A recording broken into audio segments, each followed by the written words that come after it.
ஓவரா போச்சு. நம்ம வீடு தானா இது? செல்லம், ராஜாச்சி, கதவை தரமா. எங்க வந்தீங்க? என்ன புருஷனை போய் எங்க வந்தான்னு காமெடி பண்ணி. ராத்திரி 1 மணி வரைக்கும் வெளியில என்ன வேலை?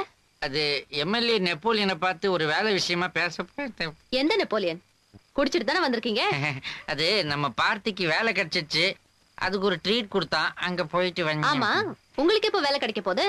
ஏன் நீ ட்ரீட் தர போறியா? இன்னைக்கு உங்களுக்கு படுக்க வெளியில தான். ஏய் இந்தா செல்லம், அம்மு நீ இடம் கொடுக்கலன்னா எனக்கு வேற படுக்க இடம் கிடையாதா? நல்ல வேலைடா, கீழே போடலாம்.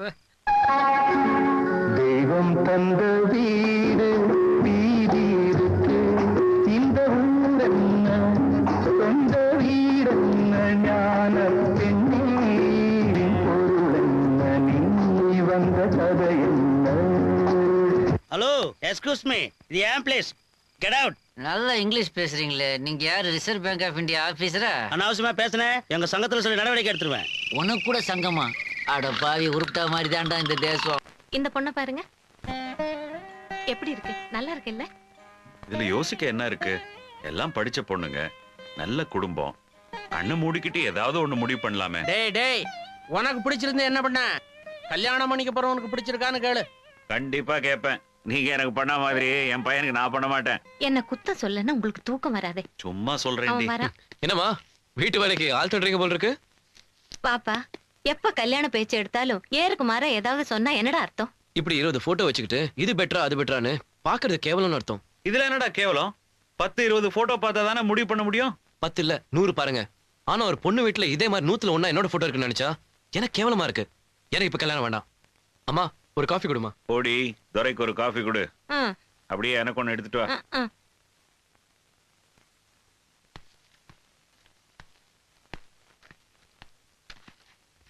இன்னைக்கு எப்படியாவது உழைச்சி 500 ரூபாய் சம்பாதிக்கணும்.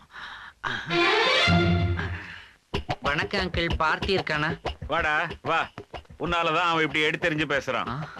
ஏன் இப்படி எப்பவுமே என்ன தப்பா நினைக்கிறீங்க? நம்ம குடும்பம் நல்லா இருக்கணுன்றதுக்காக தான் நான் வேண்டிக்கிட்டு பிரசாதம் கொண்டு வந்திருக்கேன். இந்தாங்க. அது கோவில்ல கொடுத்த பூ மாதிரி தெரியலையே. இது கோயில்ல தரல, சாமியார் ஒருத்தர் கொடுத்தார். எந்த சாமியார்? அது ஊருக்கு புதுசா ஒரு சாமியார் வந்திருக்கிறாரு. அவர் ஃபுல் பாட்டில் பீர் அடிச்சுட்டு தலையில தேங்காயை உடைச்சிட்டு குழந்தைகளை தாண்டி தாண்டி குறி சொல்றாரு. அவர்கிட்ட நம்ம ஃபேமிலிக்காக வேண்டுறேன், அவர் கொடுத்தார். சரி சரி, இந்த போட்டோ எல்லாம் பாத்தியா? எல்லாமே சூப்பரா தான் இருக்கு. போங்க அங்கிள், உங்க வயசு என்ன என் வயசு என்ன, அங்கிட்ட போய்கிட்டு. இதெல்லாம் பார்த்திபனுக்கா பார்த்ததுடா. எதையும் பார்க்காமலேயே கல்யாணமே வேண்டாம்னு சொல்லிட்டு போயிட்டான். அதாவது லவ் கிவா? அதை ஏன் கேக்குறீங்க? ஓரளவுக்கு சுமாரான பிகரா இருந்தா கூட பின்னாடியே பைக்ல போய் 8 எல்லாம் போட்டு காட்டுறான். ஆனா இவனுக்கு தான் எதுவுமே பிக்கப் ஆக மாட்டேங்குது. அப்படி ஏதாவது இருந்தா கேட்டு சொல்டா. என்ன தாத்தா மறுபடியும் ரிப்பேரா? கிரிக்கெட் மேட்ச் போட்டா ஃபுட்பால் கமெண்ட்ரி வருது. அப்படி வரக்கூடாதே, நான் பாக்குறேன். ஒரு 50 இருந்தா கொடுங்களேன். எதுக்கு 50? 90 வாங்கத்தான். என்ன 90? அது உங்களுக்கு புரியாது. கட்டிங் இந்த இருக்கு கட்டிங். இந்த கட்டிங் இல்ல, இந்த கட்டிங். ஓஹோ, இந்தா. தேங்க்யூ தாத்தா. அது கனெக்ஷன் ஏதாவது விட்டு போயிருக்கும். இந்த பாத்தீங்களா, விட்டு போயிருக்குது. இது அப்படி சரிப்பட்டோம்னா கரெக்டா தெரியும். எங்க போடுங்க.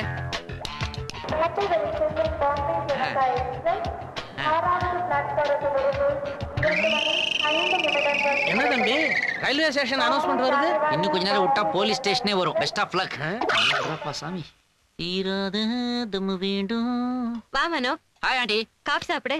காஃபி அப்புறமா சாப்பிடுறேன். பார்த்தி ஏதோ கல்யாணத்துக்கு ஒத்துக்க மாட்டேங்கிறான்ல. பேசி பேசி வெறுத்து போச்சுப்பா. ஜஸ்ட் ஒரு 500 ருபீஸ் இருந்தா நானே அவனை ஓகே சொல்ல வைப்பேன். என்ன சொல்ற? ஒண்ணுல ஆண்டி, அன்னைக்கு பொழுது போகாம கைமாத்த ஜஸ்ட் ஒரு 500 ருபீஸ் அவன்கிட்ட லோன் வாங்கிட்டேன். இப்ப அதை திருப்பி கொடுத்துட்டேன்னு வைங்க, அவன் சட்ட காலரை பிடிச்சு கல்யாணத்துக்கு ஒத்துக்கடான்னு சொல்ல வைப்பேன்.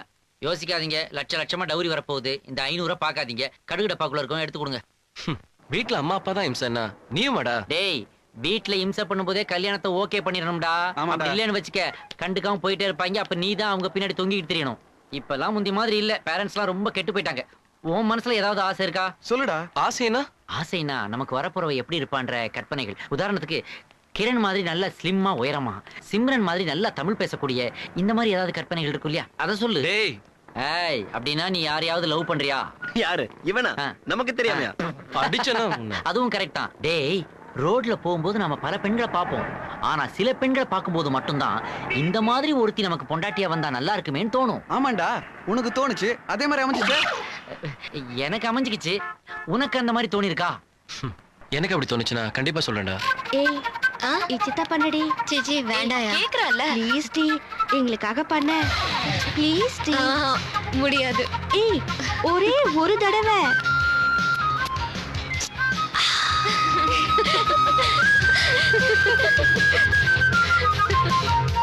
நாயர் சிகரெட் கொடுங்க. சிகரெட் இல்லப்பா.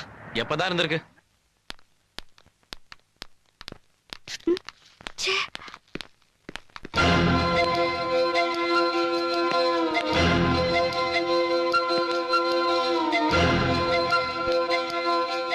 ரோட்ல போகும்போது நம்ம பல பெண்களை பார்ப்போம். ஆனா சில பெண்களை பார்க்கும்போது மட்டும்தான் இந்த மாதிரி ஒருத்தி நமக்கு பொண்டாட்டியா வந்தா நல்லா இருக்குமேன்னு தோணும்.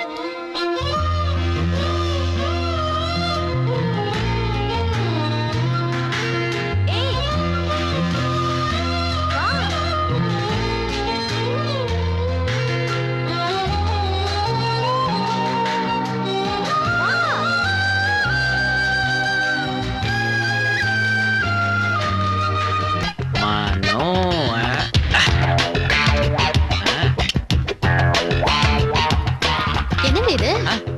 பார்த்தா தெரியல, பிச்சைக்கார ஆனந்த விடன்ல இருந்து பிச்சைக்காரன்ற தலைப்புல ஒரு ஓவிய போட்டி வச்சிருக்காங்க. அதுக்கு தான் நான் என்னுடைய படைப்பை வரைஞ்சுக்கிட்டு இருக்கேன். உங்களுக்குள்ள இவ்ளோ பெரிய திறமை ஒளிஞ்சிட்டு இருக்குன்னு எனக்கு தெரியாம போச்சு. எனக்குள்ள எவ்வளவோ ஒளிஞ்சுக்கிட்டு இருக்கு, அதெல்லாம் நீ பார்த்தா தானே. என்னங்க, என்னால நம்பவே முடியல. நிஜமாவே ஒரு பிச்சைக்கார நேர்ல நிக்கிற மாதிரி இருக்குங்க. ஆனா இந்த முகத்தை நான் இங்க பாத்திருக்கேங்க. எல்லாம் உனக்கு வேண்டப்பட்டவர் தான். எனக்கு வேண்டப்பட்டவரா? யா, இது யாரு? எங்க அப்பா. அப்ப வேண்டப்பட்டவர் தானே. இவரு போட்டோவை மாடலா வச்சு தான் இதை நான் வரைஞ்சேன். கொஞ்சம் அப்படியே லைட்டா தாடி மீச டச் பண்ணி ஒரு கையில திருவோடையும் ஒரு கையில கம்பையும் கொடுத்து பாக்குறேன். அப்படியே அச்சசல் பிச்சைக்காரன் மாதிரியே இருக்குன்னு நீயே சொல்ற. Oh, your father now a beggar. What a family, what a family.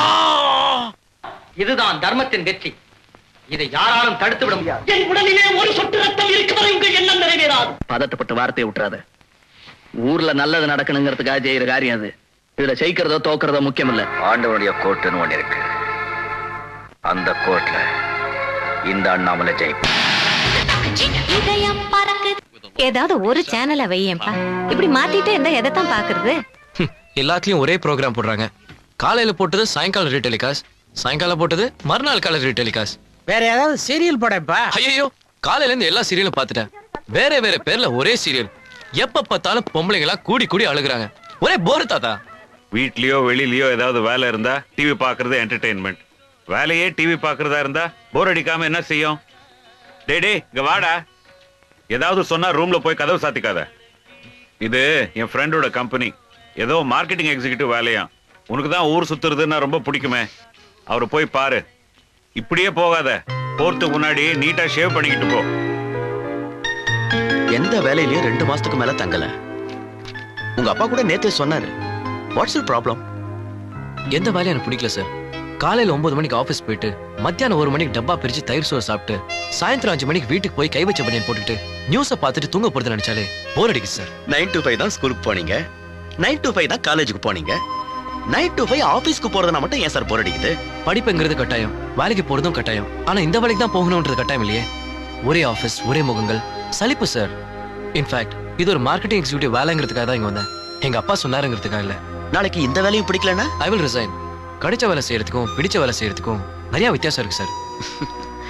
உங்களுக்கெல்லாம் ஒரு கல்யாணத்தை பண்ணி வச்சா பொண்டாட்டி டார்ச்சர் தாங்காம எப்படா காலையில 10 மணி ஆகும் ஆபீஸ்க்கு வரலான்னு காத்துட்டு இருப்பீங்க. சாயந்தரம் வீட்டுக்கு போச்சோன்னாலும் போக மாட்டீங்க. அப்படியெல்லாம் ஒண்ணும் இல்ல சார். என்னங்க, இவ்வளவு கிட்ட உட்கார்ந்து என்ன பாத்துட்டு இருக்கீங்க? சுகிசிவம் பேசிக்கிட்டு இருந்தாரு. உண்மையை சொல்லுங்க. எஃப்டிவில பொண்ணுங்கள்லாம் வரிசையா வந்துகிட்டு இருந்துச்சுங்க. ரொம்ப அவசியம். இந்தாங்க. என்ன எனக்கு நீ 100 ரூபா கொடுக்குற? இன்னைக்கு எங்க அப்பா ரிட்டையர் ஆறாரு. வாடா, ரிட்டையர்ட் ஆயிட்டாரா? இனிமேலாவது வேலை செய்யற ஒரு இளைஞனுக்கு அந்த வேலை கிடைக்கட்டும். பிரச்சனை வேண்டாம். முதல்ல போய் ஒரு நல்ல ரோஜா மாலையா வாங்கிட்டு வாங்க. ஆபீஸ் போறதுக்கு முன்னாடி நம்ம 2 பேரும் போய் அப்பாவை பாத்துட்டு வந்துடலாம். எதுக்கு எதுக்கு? என்ன பண்றது, கல்யாணத்துக்கு அப்புறம் இப்படியேதான் சாக்கு சொல்லிதான் வீட்டுக்கு போக வேண்டியதா இருக்கு. சரி சரி, ஃபீல் பண்ணாத. ஒரு குழந்தை பிறந்தா கூட தான் பிரிஞ்சிருக்கிற சொந்தமெல்லாம் சேர்ந்துரும்னு சொல்லுவாங்க. ஒரு ஆஃப் டே லீவை போட்டீங்கன்னா அதுக்கு ஏதாவது ஏற்பாடு பண்ணலாம். இது கூட குறைச்சல் இல்ல. போய் மாலை வாங்கிட்டு வாங்க போங்க. 5 நிமிஷத்துல வந்துடுறேன். மாலையை போட்டுற வேண்டியது. 100 ரூபாய் கிடைச்சிருக்கு. இதை போய் மாலை வாங்கி வேஸ்ட் பண்ணணுமா? வேண்டாம். ஒரு பாடியில இருந்து இன்னொரு பாடிக்கு மாலையை டிரான்ஸ்ஃபர் பண்ணிடலாம். பாக்குறானா? ஓகே. டேய் நிறுத்துடா நிறுத்துடா நிறுத்துடா. பெரிய மனுஷன் செத்துருக்கான். ஆடாம போனீங்கன்னா அந்த ஆள் கட்ட வேகாதுடா. குத்துக்கடா. இந்தா ஏ இந்தா ஏ இந்தா ஏ அச்சக் ஏ அச்சக் ஏ அச்சக். இந்தா இந்தா அச்சக், இந்தா அச்சக், இந்தா அப்படிதான் அப்படிதான் ஓடு அப்படிதான் வாங்கடா வாங்க வாங்க. ஐயோ எப்படி வாழ்ந்தவர் இப்படி போறாரு. அவர் மேல இப்படி வெயிட்ட போடாதீங்கடா. பூ போல எடுத்துட்டு போங்கடா போங்க போங்கடா போங்க.